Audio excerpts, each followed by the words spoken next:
এরপরে প্রশ্ন হলো, যদি কেউ স্বামীর কথা না শুনে ওই ক্ষেত্রে স্বামীর করণীয় কি?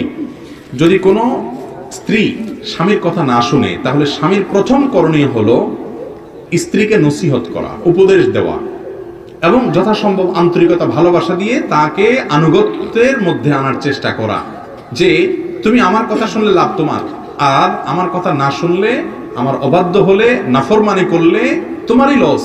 নবী করিম সাল্লাল্লাহু আলাইহি সাল্লাম বলেছেন, 4 কাজ করলে মহিলারা 8 জান্নাতের যে কোনো জান্নাতে যেতে পারবে। তার 1 নম্বর কাজ হলো নামাজ পড়া ঠিক মতো, 2 নম্বর হলো রমজান রোজা রাখা, 3 নম্বর হলো স্বামীর কথা মেনে চলা, 4 নম্বর হলো লজ্জাস্থানের হেফাজত করা। এই যে স্বামীর কথা মেনে চলা, এটা তোমার জান্নাতে যাওয়ার পূর্ব শর্ত। অতএব তাকে নসিহত করতে হবে। আল্লাহ বলেছেন ফাইজুহুন্না, যদি তারা কথা না শুনে তাহলে তাদেরকে কি করবে? প্রথমে উপদেশ দেওয়া। এটাতে কাজ হয় নাই, উপদেশ দিয়ে বহুত বুঝাইছেন, বহুত ভাবে চেষ্টা করছেন, কিন্তু হয় না। একটু ভালোবাসা দিলেন, একটু হাদিয়া তোফা